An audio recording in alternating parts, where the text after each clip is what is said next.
لائے جاتے ہیں، یہاں پر یہی بات تو ہو رہی ہے، یہاں پر یہی بات تو علیحدہ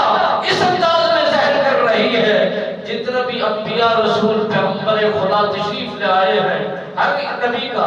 مقام رب نے بلند کیا ہے، ہر نبی کی عظمت برابر ہے، ہر کسی کی شان کو ہم سمجھتے ہیں، ہر کسی کی تعظیم ہمارے اوپر لازم ہے، ہر کسی کی عظمت کو پہچان کرنا، ان کے ادب و احترام کرنا ہمارے لیے فرض عین قرار دیا جاتا ہے۔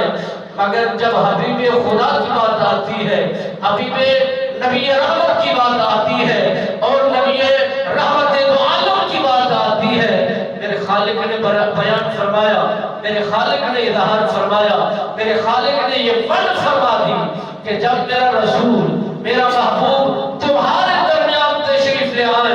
اور تمہاری حکومت چل رہی ہو، تمہارا نام موجود ہو، اور اس وقت تمہاری کتاب پر عمل کیا جا رہا ہو، اور تمہارا ذکر اس وقت ہو رہا ہو جو بھی نبی کا دور ہو، حضرت آدم علیہ السلام کا دور ہو، حضرت نوح علیہ السلام سرکار کا دور ہو، حضرت داؤد علیہ السلام سرکار کا دور ہو، حضرت موسیٰ علیہ السلام سرکار کا دور ہو، حضرت عیسیٰ نبی کا دور ہو، جس دور کے اندر میرے تشریف نبی سرکار